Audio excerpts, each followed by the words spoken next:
गांव के दिल में राम और श्याम हंसी और सीख साझा करते हैं। उनकी खुशी धूप से भरे चौक में गूंजती है। उनकी मैत्रीपूर्ण बातचीत हवा में गूंजती है, क्योंकि वे खेलते हैं। उनकी दोस्ती युवा आत्माओं का प्रतीक है, बच्चों का एक समूह देखता है। उनकी हंसी राम और श्याम की चंचल हरकतों के साथ एक मधुर धुन है। राम और श्याम घने जंगल में गहराई तक प्रवेश करते हैं, जो छिपे हुए खतरे से अनजान है। एक विशाल भालू झाड़ियों से बाहर निकलता है, जो भयानक गति से सीधे उनकी ओर दौड़ता है। श्याम जंगल के फर्श पर बेसुध पड़ा है, मौत का नाटक कर रहा है, क्योंकि भालू सावधानी से उसके चारों ओर सूंघता है। उसकी गर्म सांस एक भयावह उपस्थिति है। सूर्य की रोशनी जंगल के फर्श पर पड़ती है, क्योंकि राम सावधानी से पेड़ से उतरता है।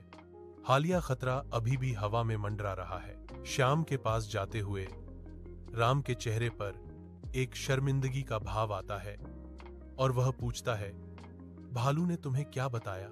श्याम ने जवाब दिया, भालू ने कहा कि जो दोस्त खतरे में साथ छोड़ दे, वह सच्चा दोस्त नहीं होता।